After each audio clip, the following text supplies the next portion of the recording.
Sound money, sound money. All right, it is Ugly Old Goat, and we have Jimmy G, also known as Crypto Zorro, here, and we're here for Mexico, Mexico, Viva Mexico. All right, guys, the goat lady was supposed to come today, but I'm going to tell you, it's kind of a secret, but not a secret. She has fibromyalgia. Maybe we'll start out with that because Jimmy and I were talking about it, and she's literally bedridden, can't even move.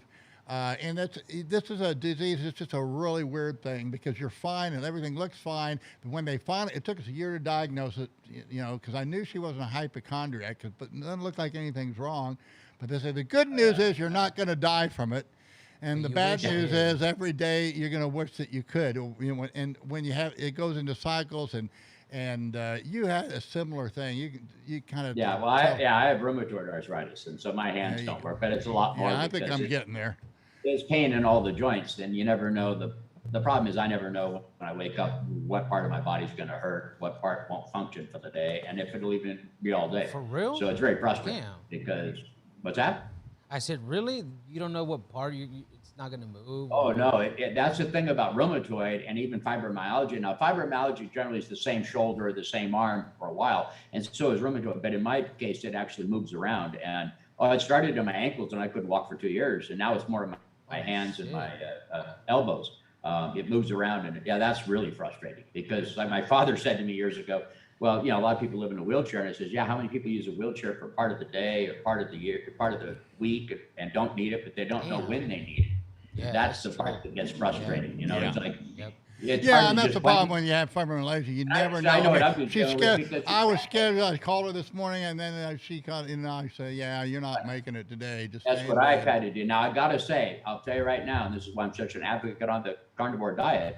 I didn't think I could eat red meat only. And when Saifedean said, you ought to check it out and listen to Michaela Peterson, I did that night.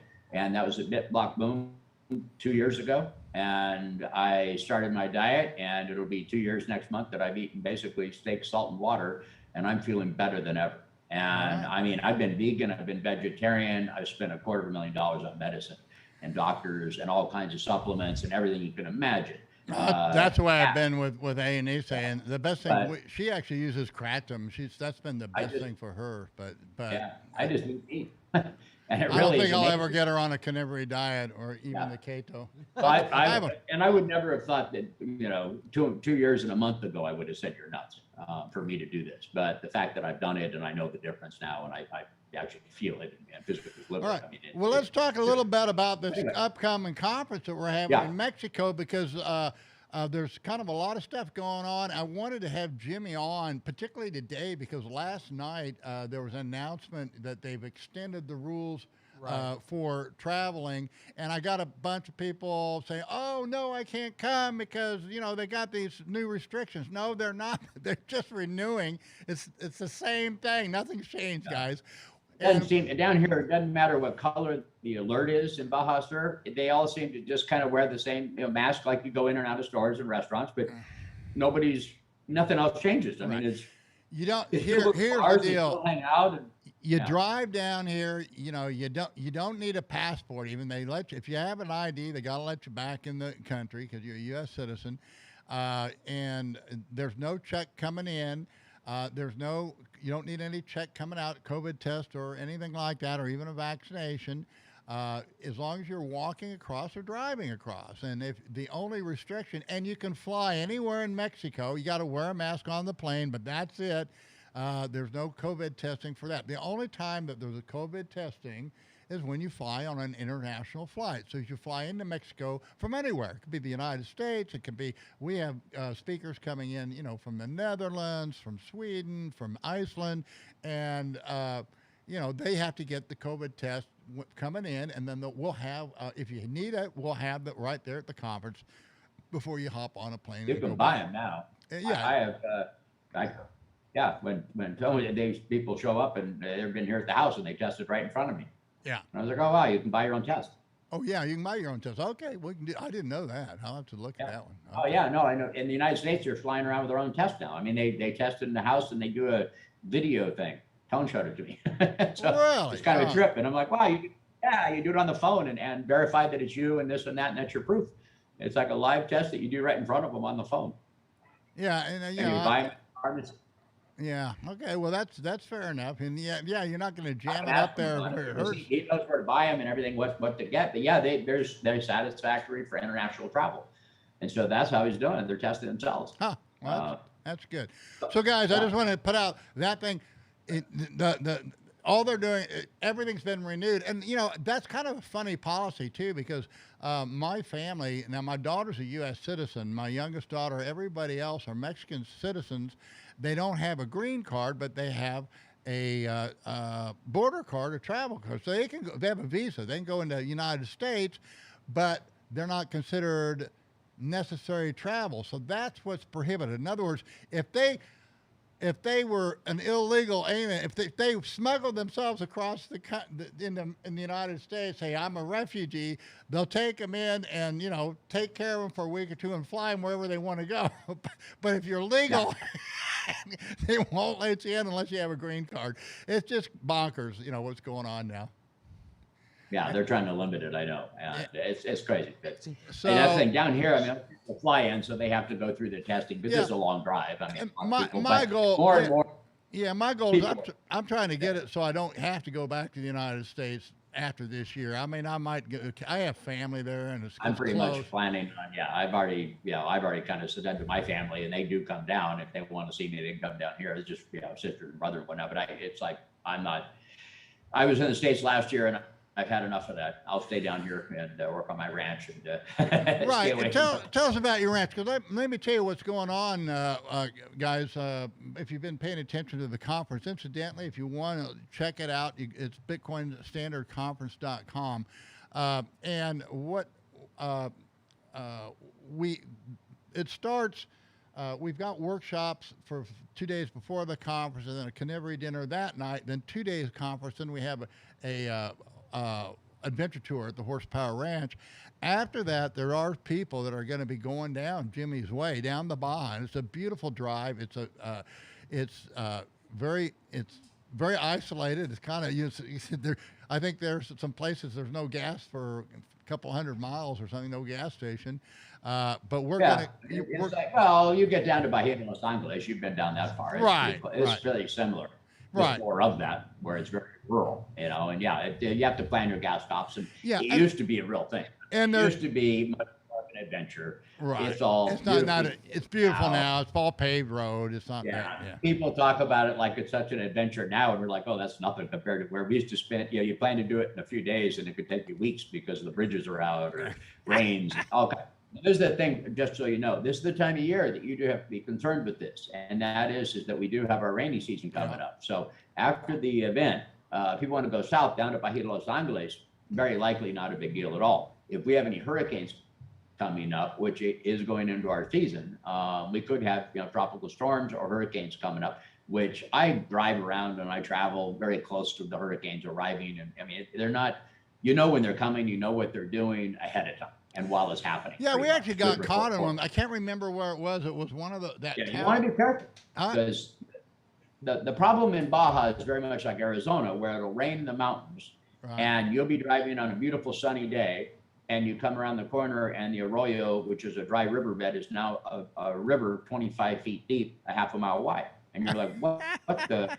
There's no rain, right? And then you stand up on your truck and you look off in the distance, and you can see some clouds. And that's where the rain is, It's like you can't, it's desert flood, warning type. You have to be careful for flash flooding because you don't see it always. The weather doesn't tell you what's going to happen always. Yeah, I forgot what the name. What the name of that town where the whale petting is down there. We were actually caught and we weren't caught. We but we had to wait a couple hours and then we drove through and it was fine. But yeah, I've seen the flash flooding down there. So. And south of Ensenada there, if you're going down to the Vizcaíno, the original Highway 1, which now a lot of people use I-5, and we can talk about that, but the Highway 1 is the original way down the Transpeninsula. And south of you, a few hours, is El Rosario, which is basically the last town you hit before you go to the open desert. Yeah. And that bridge that you cross at El Rosario, people have sat for over a month stuck. not be able to cross it, and they were flying food across. There's famous pictures of thousands of RVs and trailers on both, on the south side trying to go north. And back in the old days, this is the 78, and it was amazing. The photos you see are like, what? And people camped out for like 3 weeks for the water to go down, and they were flying supplies across the military with helicopters to feed the people because they couldn't go back. See, you get stuck between rivers, and you go back, and then there's not enough fuel to get back, and there's no town to go back to. See, south of El Rosario back then, there was no support. So you'd have to drive, everybody's out of gas if they tried to go back, or they'd run into another river. And so it was just, you sit and wait. And this is why when you travel to Baja in August and September, October, you make sure you carry water and food. And you be prepared for having to wait and not drive and plan ahead. And if there's rains happening, it's better not to drive that day, and you may skip a day or two. That's a part of it. It's not like you can't go or that it's going to be horrible, but like I said, you can plan around it. Yeah. But you better be aware. What we're doing, canceled. and this, let me explain how because people that are coming to the conference might want to go on an after trip. In fact, we have people that are coming to our conference, and then they're going to travel around Mexico and then cross over into Texas and go to Block Boom. And so, that's great. Some of them have talked to me about flying down to La Paz afterwards and spending some time down. Yes. Down, and it's easier probably and quicker. It's only about $100, $150 round trip from Tijuana. Yeah. Or you come down to La Paz or Cabo, and then you fly over to Mexico City and out, depending on what they're doing. And here's, but a lot of it's stalling, like you said. Yeah, and here's the other way, because what we're going to be doing is I'm going to be going immediately to San Felipe. We're going to have a place. And then my son, Aaron, he's actually going to go he's got a place down in Bahia de Los Angeles. I do recommend that because it's the time for fishing. We did some great. Wasn't that time you guys went and you yellowtail fishing? It's great for scuba diving. It's great for snorkeling. That's the season. But the big deal is that's the whale shark season where you go out, and we've done that twice, where you can go in and literally swim with these whale sharks, and it is an amazing thing. So it's kind of really hot down there, so you enjoy but the morning is just so beautiful. The sunrise is so beautiful, and it's a very it's this beautiful big bay, and I would just get up at the crack of dawn and watch that sun come up. It's just beautiful, and so you can do that, and then you can drive on farther all the way down to La Paz and Los Cabos where Jimi is. So you want to tell them a little bit about what you're doing down there? Oh yeah, it's I mean, they're more than welcome to. It's a bit of a drive as far as driving. Some people do it I could do it in 15 hours, but it's just a blow through. But generally people take 2 days to a week to make that drive down and then back up. It's about 1,000 miles, 1,500 kilometers from the border to my house here in Cabo where I'm sitting.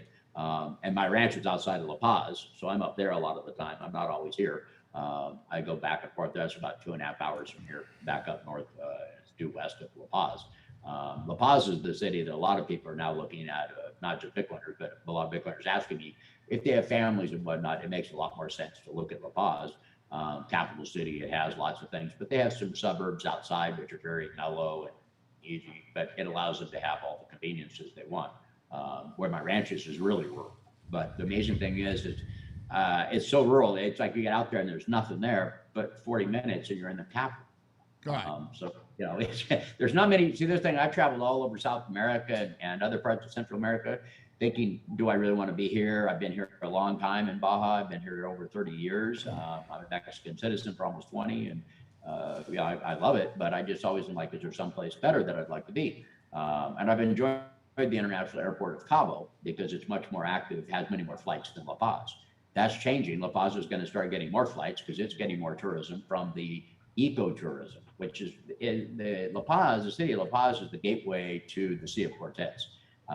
It's basically a huge bay, and then you go on into the Sea of Cortez, which is pretty tranquil relative to big oceans for sailing around, cruising, diving, all these things.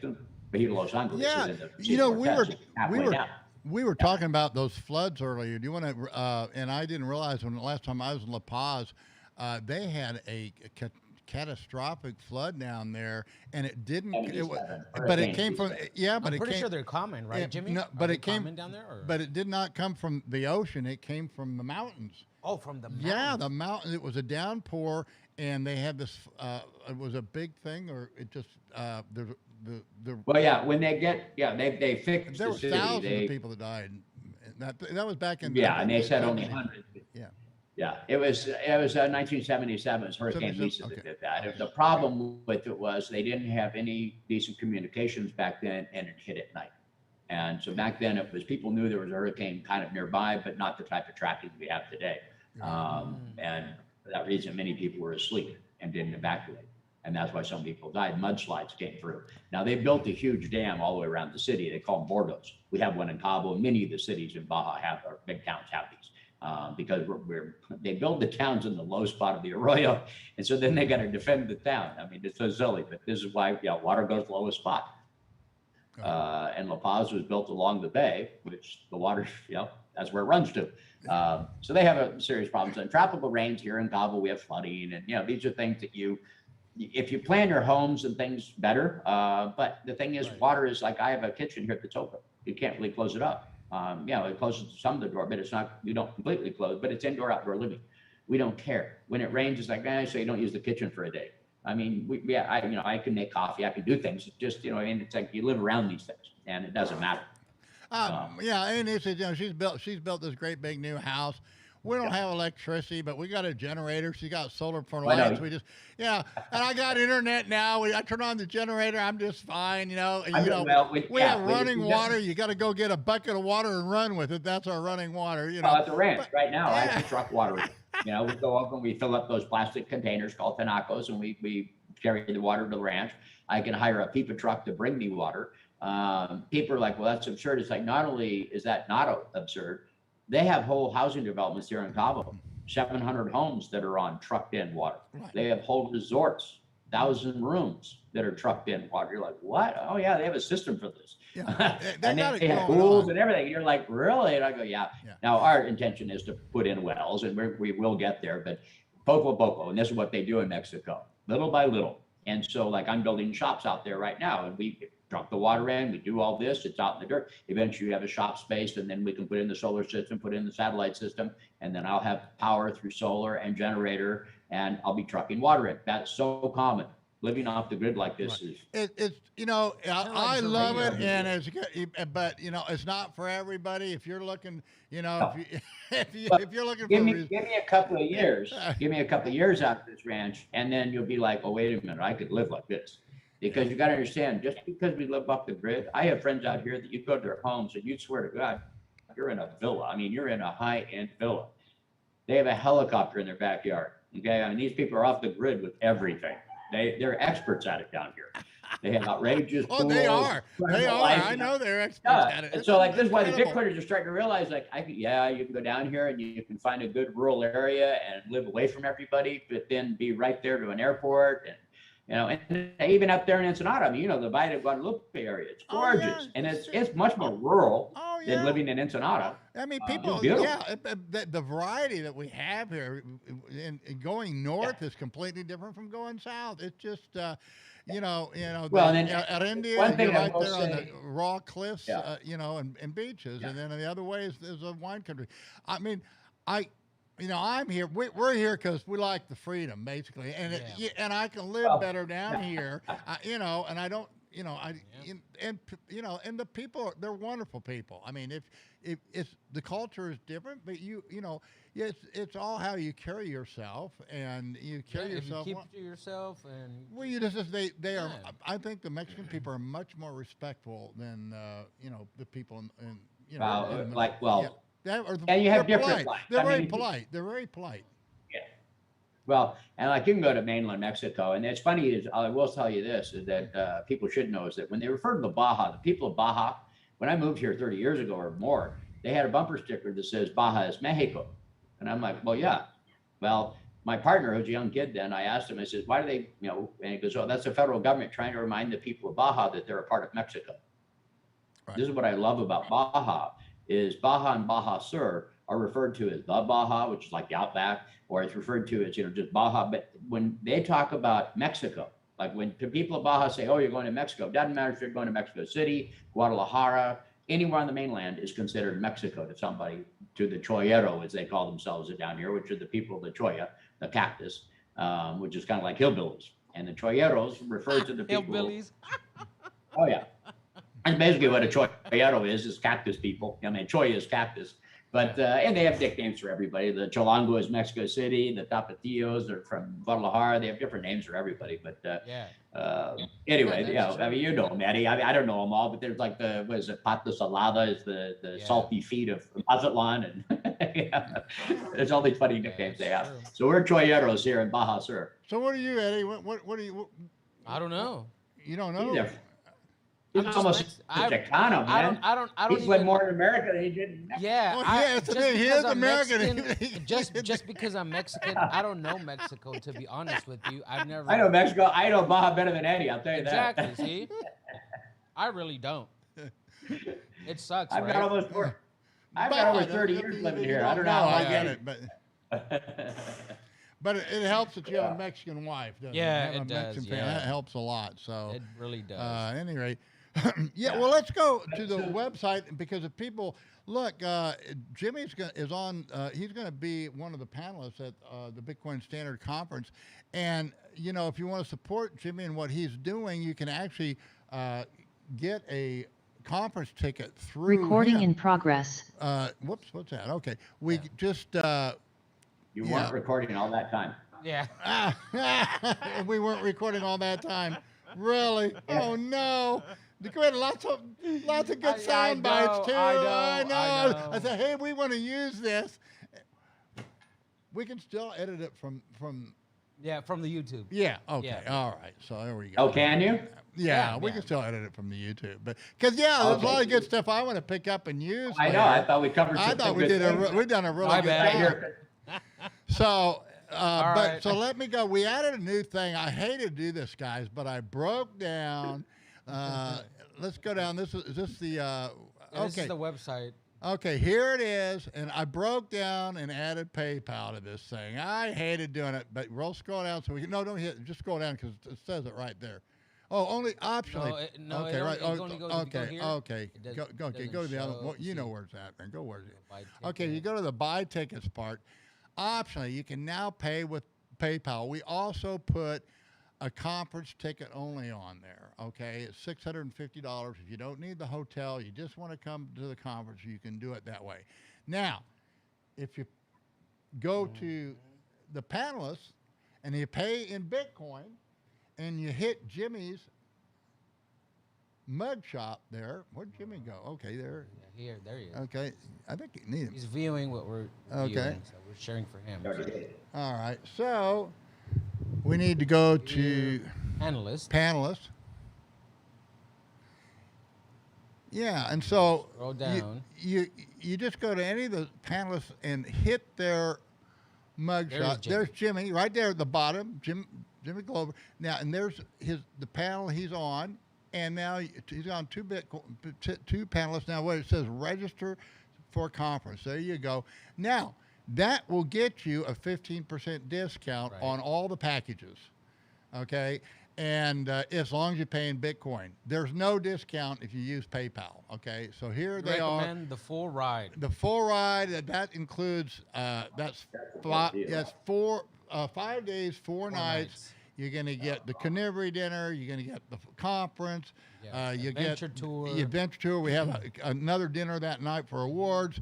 Then we after the adventure tour, and we have barbecue there, and anyway, just big old party. And then Sunday, that's over. So it's from the 11th through it says the 12th, but it's actually we need to change up there too. It's actually from the 11th through the 15th. Okay. Yeah, I'll have Shipley change that. Right.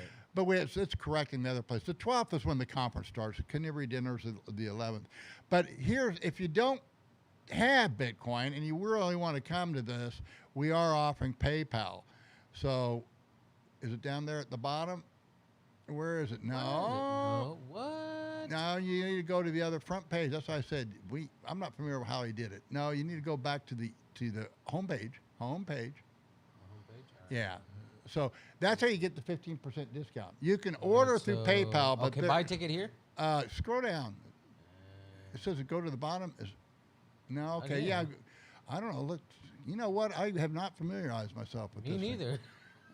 We should do that before we do a show. No, it's right here. It's right here. Bottom.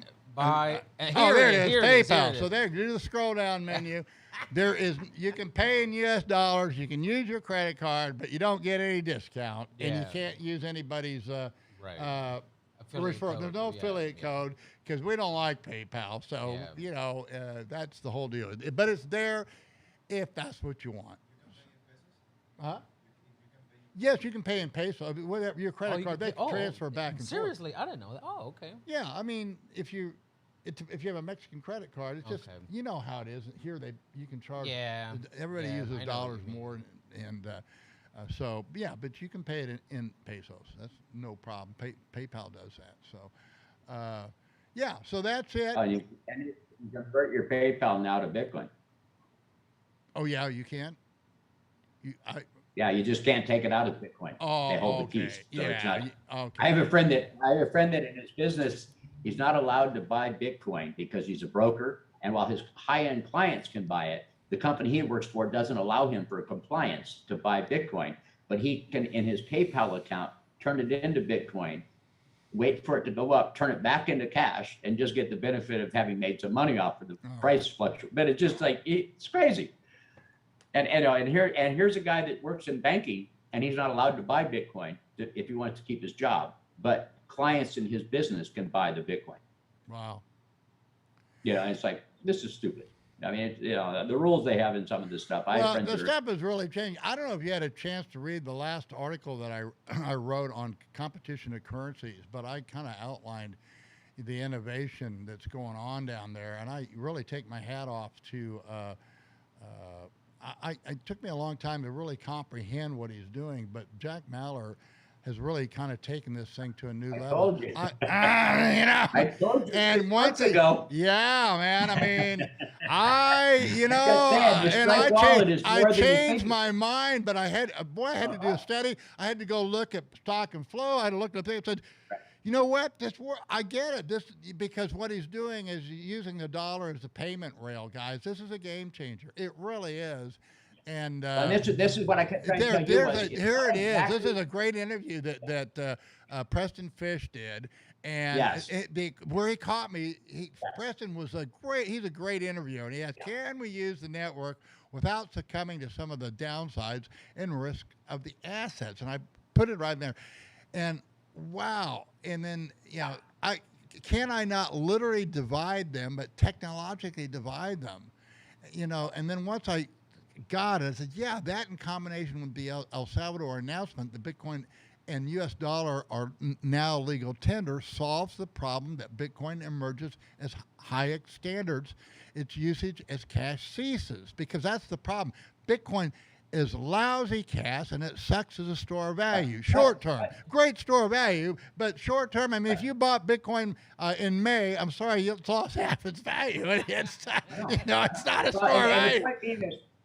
Something everybody, I mean, even Saylor doesn't seem to get this, or he just can't say it possibly because he's in his position that he's in, being in the public, trading company. But the point is that he says it's not a currency. Bullshit. Say that to somebody in Venezuela or Africa. Say that to somebody in Argentina. They're saving their life because they're using it as a currency. Okay. But the fact is, no, it's not a currency to somebody in America that's got great credit cards, great banking, cheap loans. They give me credit, and they give me 60 days to pay it off, and I get rewards. Right. Why do I need it?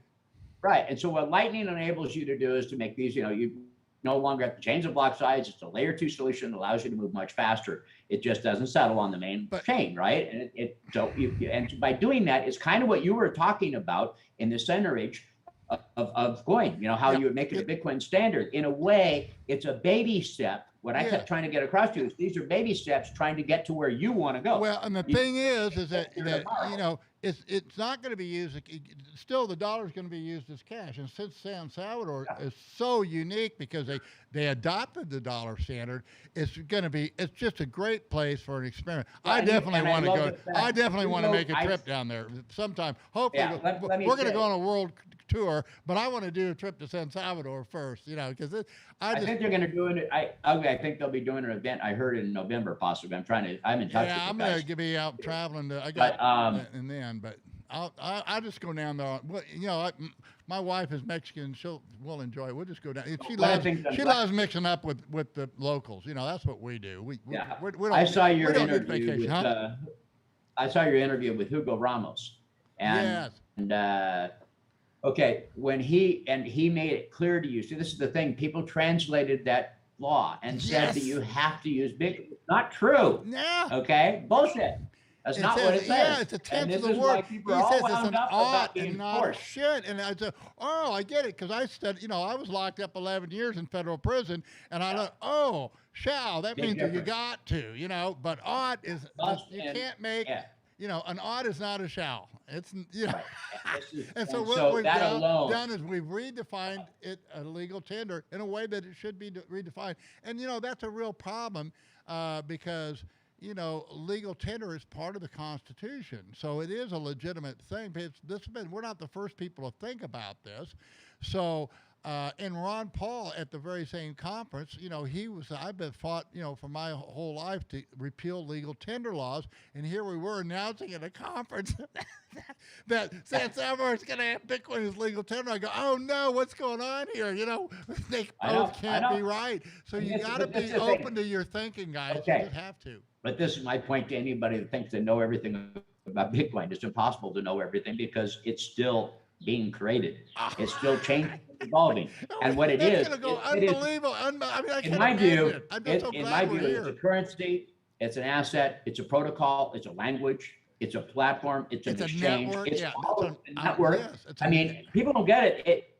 We don't even know what it is yet. You know, it's still evolving. And that's what the beauty Right. of it is. It's an You incredibly gotta be powerful real tool, careful. but it's Yeah. a different tool for different people. So Right. people got to quit putting it in their little box. You see, this is why there's also Two- why I recommend exactly, and that's listen what up. I'm This is why I recommend a global conference. Okay, this is why I'm trying to get more people to do conferences in Mexico, because you got Giacomo coming, you've got Knut coming, and this is something I really want to point out to people. You're stuck with Americans when you're in America. All you've got are Americans. And I'm done with Americans. I'm like, okay, that's all you can do. Fuck it. I want to go to, you know, the beauty of Mexico is you come here and it can be international. We got And we now have- Daisy is yeah. coming from the Netherlands. Daisy Costa's coming from the Netherlands. We got Jacome Book is coming from Iceland. And, you know, guys, I got to explain something, because a lot of people don't get this, because they're sitting here. Guys, I'm able to do this because of Bitcoin. The same 10 Bitcoin that I bought in August 2013 at under $100, I was able to start my website when it was $3,500. That's $35,000. I invested that to develop it. I had spent almost all of it. I sold enough lifetime subscriptions, my life, not yours, to get that back. And I said, and then I made the decision. I said, you know what? I'm going to publish all my trades, because nobody does that. And I said, that's a tough decision, but it was great because it made me responsible. And I don't have to brag. I don't have to, I look what my system or anything. It's right there. It's in the track record. You know, I took 2 Bitcoin and ran it into 22 in 2018 at 4 into, I don't know, 30, 32 when we bring no great. Last year I took half a Bitcoin and ran it in $1.5 million. You know, that's there. And this year I haven't done anything. I'm just, but that's the way it goes sometimes. But what I am able to do is I can have this conference and I can bring everybody. And if I don't make a dime on it, it's okay. I don't, you know, I'm not at the mercy of sponsors and calling it some Bitcoin conference when it's not. This is a real Bitcoin conference. And, you know, if nobody... that's one of the things I've noticed is that, you know, they talk about how Bitcoin fixes things or changes things, and you kind of wonder, but after doing 4 years of hodling, yeah, it does. It's changed my life radically. Yeah. My retirement's, you know, gone way bigger, and I'm able to do my ranch, and I'm able to do things. If I have to do it on my own, I can do it on my own. If other people want to be a part of it, the thing is, there's other people out there who've done the same as me, that hodled long within 4 years, and they're, you know, like they have plenty of money to do these things. Most of us aren't so concerned about just being wealthy. No, I love the fact that I mean, I'm living the life. They want to build. I'm so happy. Yes, I'm just, I'm so blessed, and I'm so happy and doing this, and I'm motivated. Of course, I was into the, you know, I was in the gold and silver and made all these coins, and I lived the life before Bitcoin came along, and so You know, and so I see it from a different thing from everybody else. You know, one of the things I try and keep say, you know what, the gold bugs. And the gold's is still legitimate money, and but they can't be put in the same box. Bitcoin and and the gold standard are two That's different what things. gets They me is fit. people think it's got to be this or Oh, that. that You know, and so exactly. it's like, well, first off, it's not going to be this or that in the transition. It takes time, and people want the price of Bitcoin to skyrocket. No, you don't.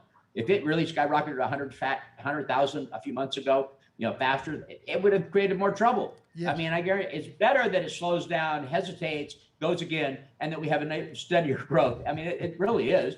And it helps with adoption. It helps with a lot of things. So personally, I think it's playing out just fine because it is going to be a huge change for the world, but you can't just do it overnight. And like you're talking with commercial paper, and I want to talk to you more about commercial banking because that's something I don't understand, but that's got to change too. And that's it's coming, and that's why I'm writing that article now. That's my next one. I'm going to change probably the order of these topics a little bit because we're starting out with thank God for Bitcoin. I think I'm going to start out, put that later, and maybe towards the end. And I'm going to start out what is competition in currencies.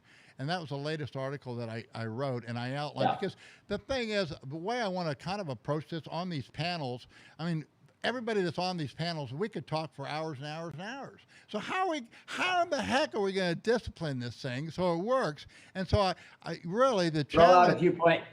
Yeah. I'm challenging the moderators. I said, look, I'm going to on the panels I'm in, I'll submit the order. Here's where I'm coming from.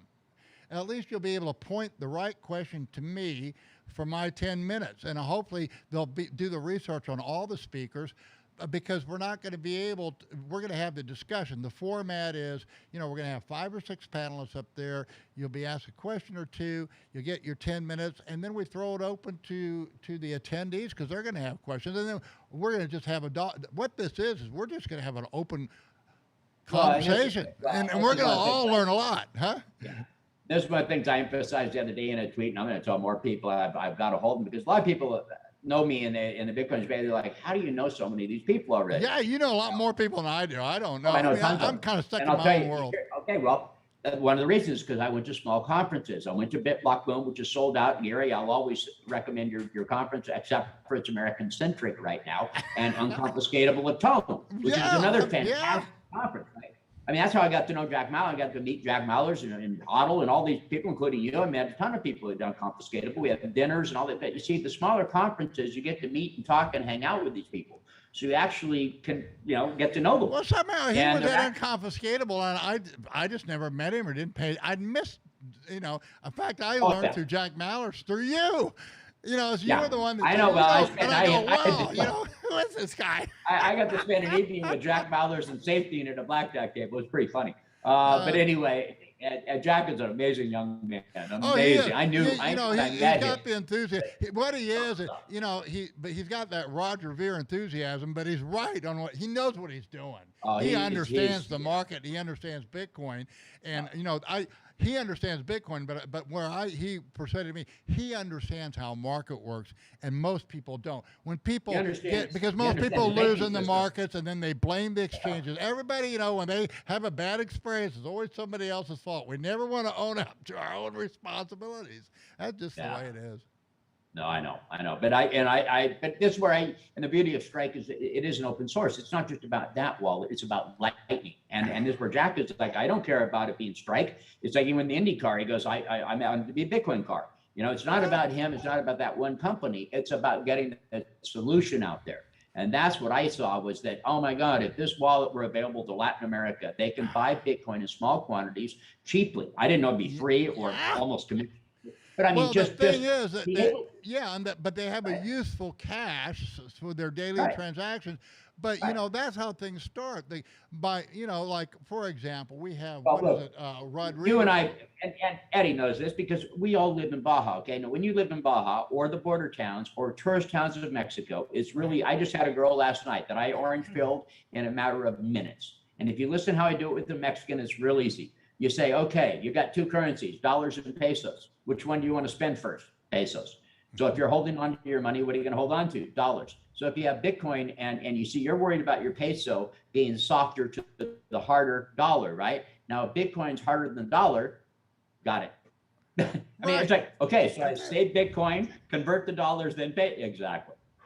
Right, and the beauty of the hard thing soft is, currencies. because you can use the dollar as the payment rail, now it's because, and then they have the choice, because I was going to give the example, we have a kind of a birria franchise, and Rodriguez, they have one birria stand. They probably just opened up with one stand, but they got them all over Ensenada now, and it's good birria. Right. And you know, but now the little taco guy down on the, what do they call that, Bitcoin Beach, he can actually expand and build it. He can, as he's selling this, he can build his business. You know, you got to conduct business in the dollars because that's your turnover. Right.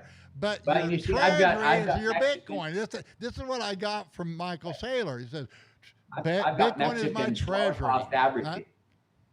And once you get them dollar cost averaging for any period of time, 6 months, a year, I mean, it'll go down, it'll go up. But the point is, they start to realize, hey, I'm saving money. And then when that value is more than what they put in, even if it's a small amount more, it excites them and it makes it addictive.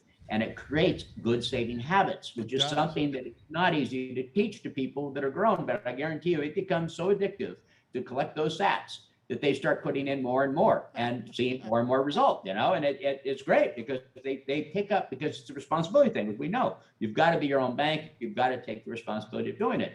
And at first they resist it, but once they get it, it's amazing because you can see them light up and get excited and they get a hold of me. Can I buy more? Do you have any for sale? Where do I get it? It's like, wow. Now it's a matter of how do we get it? And this is why I want that Strike wallet or something like it here in Mexico, because like you just ran into, Bitso is not really pro-Mexico. They don't seem to really care. They don't make it easy for the Mexicans to open. I love, they're a great exchange. I use them all the time. I know, I use them. I don't know. I invited. I said, you know what, you guys, I'm going to have this thing. I said, when you come, I I'd love to have it. night. And they said, no, we've looked it over. We don't really want. I said, okay, I wanted them to come first. I said, okay. I don't need you guys, but I want you. But I don't know why they don't, because they're the only exchange I know that you can make deposits here in the OXXO. You can make deposits in the bank if you use link to your Mexican bank. I think you can link other, like Swan. I heard Swan DCA through Wire, where you can do an international bank, attach it to an international bank account. But as far as a lot of these exchanges, being a Mexican citizen, it's not so easy for them to get the initial Bitcoin. Right. Now I've got a guy working for me down at my ranch, my first employee, the ranch foreman, so to speak, and he's being paid in beef, Bitcoin, and pesos. All right. And I'm not kidding. He liked the carnivore diet so much. He goes, I want one of those a day too. So I deliver him steak and Bitcoin and pesos. Right. That's what he lives. And what I talked about in this article that I wrote, because you have that feature, you don't have to be, it's not an either or deal. You can actually, for example, if you're making a riskier loan, or let's say you're in a riskier situation of a currency, riskier currency, whatever, you can contract in, let's say, 80% dollars and 20% Bitcoin, or if it's less risky, maybe 90% dollars and 10% Bitcoin. But you can, so you kind of are getting the best of both worlds, because it is. I mean, I wouldn't want to do business just in Bitcoin because the fluctuations are just too wild. They just are. It's very difficult. To me, I just tell people, if you're not using this for your, any money that I put into Bitcoin, like if I earn it, if I get it, I don't, and immediately I look at this as I can't touch that for 4 years. But I already have Bitcoin that I've had for more than 4 years. So if I need to liquidate Bitcoin today, which I do occasionally, and I live on the Bitcoin standard, I have to. I mean, I'm a maxi. I have to liquidate it like you. At times I need cash. I'm building a Bitcoin. I need to spend it. People say, don't sell. I'm like, well, that's my bank. Right. But I'm selling still at a 10x price. I'm selling it at a 5x price. Well, that's the whole thing. I mean, we're building. I borrow against it. That's the thing, is now I've got it. I can borrow against it, and I will do that at this price, no problem. And get a little bit of cash to keep things going. I've got a house for sale, but all these things. Whenever I sold properties, that's what I do. I turn it into Bitcoin. Right. I hodl land for many years, and that's how I ended up with the ranch. I've been buying land for a long time. And before Bitcoin, after getting out of stocks, being frustrated with the manipulation of the metals market in 2008, I got out of gold. I mean, I had everything, not everything, but I had gone into gold. I've gotten out of the stock market. Had done well for 3 years, but I'm just like, I'm done. It's just too obvious to me. And after 2008, it's so manipulated, I got sick of it. And then when I read about Bitcoin, I flipped my IRA, which were gold certificates, into Bitcoin and said, that's that. I'm done. And I haven't been in the stock market since. So you paid the tax and got and closed out your retirement account. Yeah. And I advise people, people they just can't do it, and I get it. I mean, they want that tax. They think they've got this big advantage, but then that's what I warn people about. If you're sitting there and your wealth is tied up in the equity of your house in the United States and your retirement account, you are vulnerable. Extremely vulnerable. Well, and you see what I flipped it into an IRA. I found Bitcoin IRA literally the day after I read the white paper. I mean, Tone said on his YouTube channel one day, nobody gets it that quick. Well, in my case, I did, but I'm a kind of a weird boomer because I was already into computers and I was already into a lot of things that led me to. And when I found Bitcoin and read the white paper and understood you could decentralize money, which I didn't know you could do. And once I understood that it was the decentralization of the creation of money, it was like, oh my father taught me about Bretton Woods when I was 11 years old in 71. We owned property for the crisis that was coming because we went on the fiat and came off the gold standard. I was raised to believe the gold standard, coming off the gold standard, was going to be a disaster.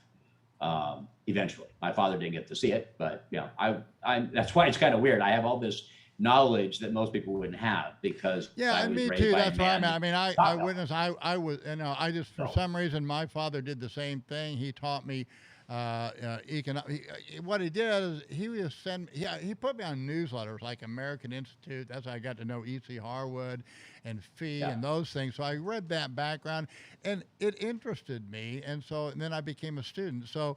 I mean, you and I, we're not economists in the I retire sense, but we are self-taught and we understand it, and in a a very practical way. And I think that's I can go into the I retire thing. I can kind of enter that. I don't think they'll accept me, but I can understand. I like reading their stuff, but we're kind of where the tire meets the pavement. And that's what this conference is about. That's what you're doing down there. In I have not been down there. The goat lady's been down to your, at least to Cabos. I don't think she saw the ranch, but So no, we didn't get out to the ranch. So I know, and Tone was down there too. So, guys, if you're coming down to this conference, consider that an extra trip. So what's your plans? You're going to come to the conference and then. What you're going to kind of lead people back down if they want to go farther south, or what do you want to do? Sure. Yeah. My plan was to come back down. I was going to be there Monday, Tuesday after the conference in Tijuana, I think, but that was only because I had some people that wanted me to show them around Tijuana and hang out and party a little bit. They're killing time till block boom as well, but not necessarily the whole week. They're not going to wait the whole time, I don't think. Right. They may also want. Some of them have talked to me about coming down. I've got one guy that's a real estate developer. Hopefully he does make it to the conference. I said if he could make it to the conference, then he could follow me down. He wants to see the ranch. So guys, if you want a tour of Tijuana, this is the guy you go with. I can't go on that tour. My wife will not allow me to. It's not all about fun. But she says it's okay for you because she gets it. So at any rate, that's and a lot of this also. I mean, there's great dining and. No, there's good. No, there is. Oh my God. We eat outrageous dinners. I mean, there's French cuisine and outrageous steaks and Tijuana that people don't know about. We go there and you're like, how much is this? But I took Tony out here. I mean, he had an incredible tomahawk that cost hundreds of dollars, but he also had my everyday steak. And he's just like, you gotta be kidding me. This is your everyday $5 a pound steak. It's like, it's beautiful grass-fed ribeye every day. And we have really good food. So, and Tijuana does too. I mean, all of Baja, up and down. Yeah, it does. Yeah, but I used to go out a lot up there. And so, business as well as just fooling around with friends and hitting the clubs and things. So we used to go out a lot. And so we, try different restaurants and know a lot of, they even have salmon tacos in Tijuana. I mean, there's all kinds of things you could find and gourmet foods of all kinds and coffee. Oh my God, they have some of the greatest Mexican coffees up there. We go to the open market and they blend it for you. and there's all different types of things. Yeah. So yeah, it's funny because people don't know of Tijuana. They don't know of Guadalupe. Valle de Guadalupe as being the Napa of Mexico. Right. They You don't know, know. all the wines. Right. Well, they're going to Yeah, know so after this. If you go to the one of the workshops, and I think there's a demand picking up. A lot of people are going to be going to Giacomo's workshop because Tone is actually going to take that workshop. So it is a big deal just to be able to take that class with Tone. And we've been able to. I hope it's not too many people because we are going to be able to have the workshop out there at the El Cielo. We've got so that'll be nice. Everybody will be out there, but not everybody's going to be able to stay out there because it's expensive. So, but if you take the workshop, we actually are having scholarships. We have beds here. We've got the place all fixed up, and you know, so we'll commute you out there. But I want to make sure, of course, the people that are staying out there, they don't have a problem. But people that aren't, we want to make sure it's a high security place, so they're not going to let you. They don't let you in unless they know you're coming. Yeah. Yeah, we checked it out. Yeah, and if you need a hand on there, I can rent a car if you need me to do. If I fly up, I can rent a car, or if I'm I got plenty of vehicles, so I'll probably if you need me to help run people in and around. I think I got this Jeep. I'll probably just give it to Muzz and Tone because they're coming, or you know, that way they can go wherever they want. So, yeah, we've got all, and plus we have a service where, you know, right now we will pick you up at anybody that buys a ticket. If you're not driving in, we do recommend you drive in across the border. It's a beautiful drive. Just drive through San Ysidro, Tijuana, and it's about an hour and a half drive. I like to stop at La Fonda on the way, and they have some great food there and a great view. And it's a beautiful drive, and then you can check into the hotel on the 11th, and the Canary dinner's that night. So, but the 2 days before is the workshops. So, and they will be we thought we'd have them here, but I think it's just going to be better. We're going to have people that will be staying here. You know, we got bunk beds, and there's little hotels around here all the time for $20, $30 or even less, $10 a night. There's two down the street. Yeah, $10 a night. So, and they're nice. Yeah. So if you're on a budget, you know, we can do that. But it's going to be an experience. I mean, I hope I can do the node thing too, but I don't know if I'll be able to. We'll just see. Oh, I want to because my family's going to be there, and we want to make this a family event. So maybe I'll just take off the time and do it. But yeah, it's a lot. This conference does have a lot of moving parts to it. So we have a really good event coordinator. She's gonna be, and we're going to kind of change the format, guys. So if you don't have a ticket, get the ticket now because everything is going to change in a few days. And you know what? You're not going to be able to buy them this way anymore. Okay, we're going to kind of make an invitation only to these for the speakers, and because we have to limit. You know, how many people are coming. We want to know but we have opened it up like a local package. We're also going to be promoting in Mexico, particularly in the Baja area. We're going to have a local ticket now, you know, and so if you just want to come to the conference and you're not staying at the hotel, that ticket is now available. So we're hoping that, and we think everything's going to be opening up so we can expand it substantially, but it's not going to be a big conference, guys. I mean, I don't see, I hope we get 200 people there, but I don't know. We'll see. If we if I only have 10 people, the conference is going to be the best conference ever. If I only have 10 attendees. The thing is, I mean, and 20 speakers, that's okay because with the quality, it's going to be just top notch through and through, all the way through. Oh well, and the fact that you've got people coming from, you know, it's global, and the fact it's small. I mean, those are the two. I've told a lot of friends, and they're like, I didn't even know about it. I go, I know. So get your butts over there, because you know a lot of them are like, oh my God, this is because they want to hang out with Tone and Giacomo, and I go, I see Giacomo and Knut, guys from Europe can come, and Jimmy's there, you know, so you got Americans, and like last time I saw Giacomo was unconfiscatable, you know, and that's one bad things is that we only have one speaker, that's Giacomo, okay? I know. No, because he's the entertaining package, and so when The Oh, dinner and bad on Wednesday night. Bitcoins. Yeah. I love Thomas. Yeah, and then Thomas is Thomas Hutt, man, he's going to be the MC. So, I mean, yeah. we got all the right people there. So, Yeah. I mean, So yeah, I found it, and I'm trying to get my buddy up in Costa Rica and a few others because a lot of these guys that are foreign are like, oh wow, I can go there. Yeah, you can get to Mexico. It's a lot less hassle. And then they're like, oh, now I'm in, and that's what I mean. We got to get the word out to more people because a lot of them didn't know that this was going on. And BitBlock Boom sold out. And I recommend small conferences, but that's sold out and it's not international. And that's what gets me. It's like, I've never been to BitBlock Boom, but I just didn't want to. Last year, I didn't want to travel. I know, but I didn't want to travel into the U.S. I mean, at the last minute, we decided to just go to Miami, and we caught the last few hours of it because just everybody was going. I had no interest in going. It was not, it was very disappointing in so many ways. It just was. And so, as this is going to be. No, the only way you get to know people is going to the small conferences. These big shit shows they're just that. To me, I had no interest in being in Miami for something that big. I prefer the smaller. It was huge. It was no doubt about it. It was incredible. Yeah, because it's the only way you really get to know people. And I've made a lot of great relationships with people that are not just on stage but off stage. I mean, all kinds. And a lot of them are now being on stage. But yeah, it's the only way to really get to know people is going to the smaller events. And yeah, I think you got the best event just because it's smaller and it's international. And you've got great speakers, so it's just a matter of getting the people to show up, and not a big deal. I mean, and the off-road tour is going to be kicking the ass. We've got to get Joe out there to, we got to figure out who's going to be the fastest. We'll have to lay some bets out here.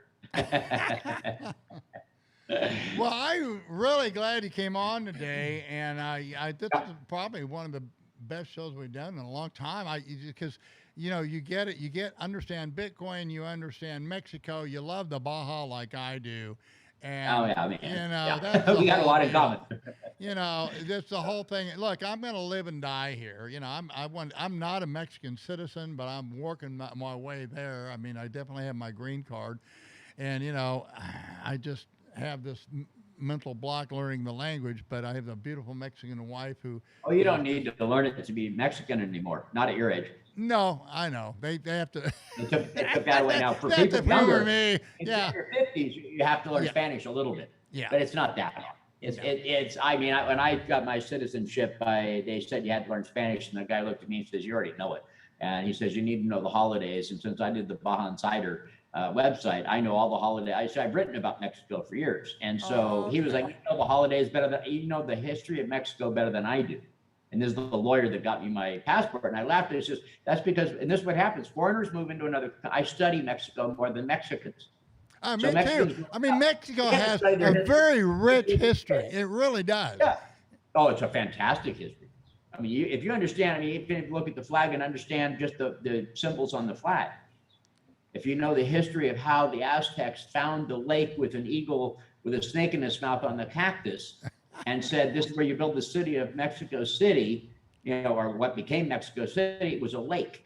And so they were told that's where they built it. So they built it on rafts, and they put soil on rafts and created a city that was floating. And eventually it became Mexico City, which is now several levels of city on top of city that it sank. And underneath the Catholic churches are pyramids and temples. And you're just like, it's an amazing history in this country. Yeah, and they they have that the floating gardens where it's still it's still swampy down there in parts. Oh yeah, it's amazing. And the Mayans before them that were not a violent people at all. The Mayans are an amazing civilization, and the science that these people had long before the most civilized country at that time in the era was the most civilized people on the planet, and they had a ton of technology. But the people in the Baja don't care about all those Mexico City people because they have a name for them. I don't know what it is, but they don't think very highly of them. No, they love the rural Baja. And, it's like where people are from. And the thing I love about the peninsula is it literally is almost like a separate country. And it could even come down. You see, and another thing here I'll tell you about history is that in the War of 1812, America, won the war. And they redefined the border, and they no longer California and Oregon were now the United States, no longer part of Mexico, and same with Texas. But when they that was not 1812. That was not 1848. That was the Mexican American. They won the Baja, and they gave it back to Mexico and said we don't want it. Yeah, America owned Baja. The whole peninsula was theirs after the war, and they could have claimed it, but they said, we don't want it. So they drew the line across and gave it to them.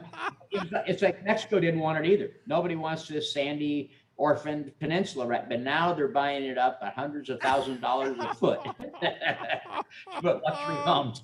I didn't know that. I didn't read that history. Yeah, after the war, they probably, because I know they won all the battles up, you know, in this area, and they so there was nothing down here. So I'm sure they had it. Well, you know what? We don't really want it. We just want California. No, it was like orphaned. Okay. It's too hard to maintain it. It's just a bunch of desert. Then nobody had that much interest in it, so they'd let it go. But what's interesting, as I told you the last time I saw you, is now because of this damn COVID, Americans are experiencing Americans are experiencing freedom in Mexico more than they do in their own country for the second time in the history of America. They're doing their wedding, all their events are doing. Prohibition days, Ensenada had casinos, and they partied like hell in Tijuana. Hollywood and LA was all over Mexico. Exactly. Expressing their freedom, right? So now, once again, because of COVID, where are they coming? Over the border. So they can and I'm telling you, it's booming here. We never felt. I mean, some of the like my friends that are running the adventure tour, they were hurt, you know, because of that. But the rest of the economy was just booming down here. I mean, the entertainment, the hotels were hurting, but the fact, but they're so diverse. They've got factories down here. They got the agriculture down here is incredible. And all the way through the Baja, you drive through it and say, wow, I didn't know there's all these farms down here. Oh, yeah, even down, I mean, in the Baja Sur area, that's one thing up in Columbus, we have a huge amount. They're giant ag areas. And the thing is that Mexico, though, deals with crises much better than Americans. They live close to the hand to mouth much more. They're in a crisis a lot more of the time. They always seem to have something, but they're tough people. They deal with it. Yeah. They rely on friends and family, but like I explained to people, if I want to buy a cow, bring it to my house, butcher it, clean it up, and sell it out the front door, I probably wouldn't get in trouble for not having the permits right now for doing all that. I live in the city of Cabo. Right. They would never allow you to do this in a town in America. They won't even let you do it on your ranch in America now. You cannot sell your meat to somebody I mean, it's insane. The law is against this. I'm talking to this young cowboy, Untapped Growth, that's famous on Bitcoin Twitter for regenerative ranching. He's helped me out with the ranch down here in Baja, but we talk a lot about this stuff. And well, he's got all these solutions to how to fix topsoil, how to make better ranching, how to make better product and whatnot, and better food. The problem is there's laws against it in America. The solutions. You've got to change the laws before you can't garden, you can't ranch, you can't share your milk, you can't sell it. I mean, it's like, my God. So here, you know, people have haircutting in the front yard. They start selling things out of their house and make a little store. Nobody's going to give a shit for doing this. It's a crisis. That's why I really was kind of at that Bitcoin convention in Miami. They had this Bitcoin Miners Association as a lobby. You know, I've seen the same thing in all these other. So you've seen it in livestock. I've seen it in milk. And then what happens is they tax. Well, you got to be a member because we're going to tax it, and then we're going to advertise milk or we're going to advertise beef. And so even to sell your beef, you're taxed to promote your own product. You know, it's just. And they make it so that in America, the butcher, you have to use they tax you to promote your own. Right. In other words, when you can't sell it without a cut going to your whatever the association is that promotes what you're producing. Oh. Yeah, that's just this is. Well, I mean, in the United States, they've made it basically butchering cattle. You have to go to one of the 4 major houses, which are giant. They're not going to stop for your one cow. They're doing 10,000 an hour. I mean, these are professional, huge, manufacturers of beef. They're not. So what gets me is this. Saifedean and I were talking about this back when he got me to do the Bitcoin diet. I mean, the carnivore diet.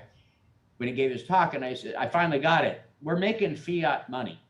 Okay, we go out and bust our butts to earn this fiat money, so we can pay somebody else to do the farming and ranching. And what are they producing is not regular food. They're producing. Why are they ranching and farming? Is to make money, not food. Their motivator is to make money. So what are they really generating is whatever it takes to make the money. Well, that means they'll do anything to make that money, which means they're not giving you great products. They're not trying to make great food. And the sad thing is, you're getting food, but it's not nutritional. So now you fed a whole bunch of people fiat food with their fiat money, and they've got fucking disease all over the place. It's sick. And this is what's sick about this. The money sucks, the food sucks. But that's the motivators. You can't change greed. What you can do is greed is going to be there, but you can also change the motivators. And that motivator, when I ranch now, I ranch for food. Okay, I ranch to make the planet better, the land better, and to get better food. I don't care about making one dime. Yeah, not at all. It's like this conference. I'm not in this to make any money. And people don't understand that. I said, I don't care. And that gives us so much more freedom. See, right. And that's what I told them, but I don't need to make money off this land. And I can go in with, and if I can end up with the same amount of Bitcoin I had today at the end of developing this ranch, I'm golden. And people are like, but that's millions of dollars. Yeah, I'm willing to give it to the community because I want to create something that I can do this. And the beauty is I could do it old school. I could be the patron and go get some cattle and hire a bunch of guys to run my ranch and become the rich guy all by myself out there. But I've known a ton of suicidal rich. I know what it leads to: boredom and hating life. It doesn't do, I mean, there's nothing there, right? But if I take the same resource and share it with a bunch of people that turn it into something that's way better that we all get to share in, hell, that's a better challenge. It's a hell of a lot better. You put it. So it's exactly right. This guys. This is just good old fashioned advice. This is, I mean, you don't get this from somebody that's 20 or 30 years old. No, that's the thing. I've got a few years. Because we just have a different perspective, you know? Yeah, that is true. You're not going to get this from. Well, and that's what's a trip is that people look at me like, why would you do that? It's like, why not? Right. If you really think about it, it's a way better plan. I've provided, I mean, I've been so fortunate. I've provided for all of my family. So I actually wrote an article. Can you have too much Bitcoin? Yes, you can. You can have too much Bitcoin, guys. If you haven't provided for your family, if they're not taken care of, you need to get rid of some of that Bitcoin and take care of them first, you know. And, you know, the goat lady, she doesn't really understand. She knows how to spend Bitcoin. She doesn't have to make money on Bitcoin. She's good at spending it. But the thing is, you know, she is now provided for. My family, the children that I've adopted in a little inheritance of my natural children, all this is taken care of. But I still have this freedom where I can actually do a conference like this. And this is my extra, because this is what I love. This is my, you have a vola. What You're doing it for other reasons. Yes, you have and that's where it changes. And that's where it comes from the heart. This is what you have an abolition and a volition, right? And this is my abolition. This is what I love doing. And so that's why I'm doing it, you know. And fairness with Michael Saylor, for instance, I mean, his whole idea of wanting to do free university, free schooling. I mean, this is the thing. Bitcoiners start looking at, how do I solve problems and not how do I just keep making more money? How many fucking jets and yachts do you need? It gets boring, people, you know? And so it's way better to work with people. And that's what I love about the Bitcoin. A friend of mine asked me, do you want to develop this ranch? Or is it because you want to do it with Bitcoiners, or do you just want to develop it? And I said, if there's Bitcoiners not involved, then I wouldn't be doing it. And he's like, really? I says, I have no interest whatsoever in just making a bunch of money. I can do that a ton of different ways. I can just sell the property and be done with the headache. Right. Take several $1 million and put it into Bitcoin. I'm no dummy. I'm done. And sometimes you get frustrated. Sometimes say, okay, my love, you have personal problems. Say, you know what? I could just forget it and not do the things I'm doing, and we could just retire. But you know what? We wouldn't be happy doing that. That's the thing. I have a wonderful fun life. You got to keep going. I mean, I got a purpose in life, and just, it's, and I'm learning all the time. I need help on lots of things because I don't understand all the new technology. A lot of, these youngsters, they're going to take it to a whole new level.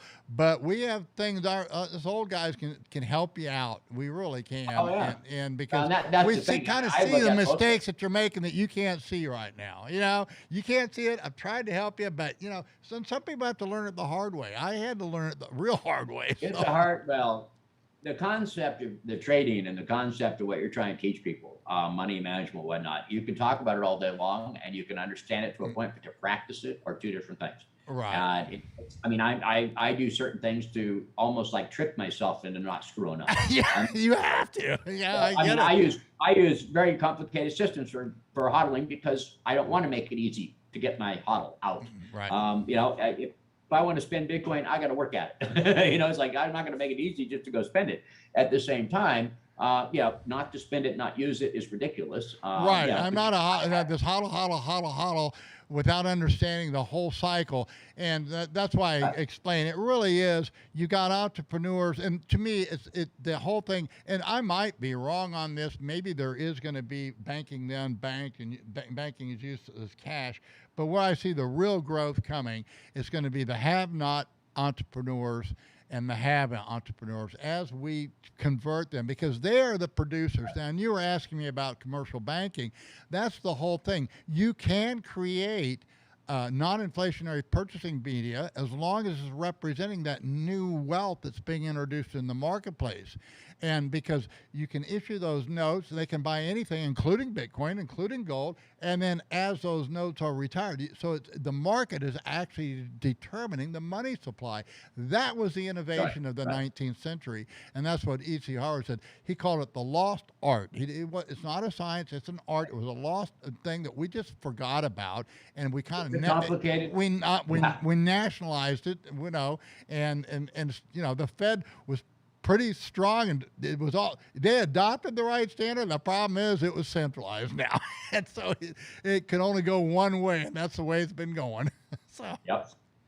Well, that's the thing. I mean, you know, and we know that there's, you know, this whole idea of printing money and printing your way out of a problem doesn't work. We've seen it, and we've seen, you know, Japan's been dealing with it. Europe's got negative interest rates, as Elon Musk even mentioned yesterday. What am I doing with money in the bank account disintegrating? But hey, there's a point to where the system cannot keep going like this. We all know it. So, yeah, that's why I think Bitcoin is becoming more popular. I'm so glad you got on, because this is very timely. Yep. This is really good, and you are getting the flavor. Good. You've really resurrected the flavor, and you understand what I'm doing. That's what I really like. Oh yeah, I do. And they really don't. Said, I love this is going to be my.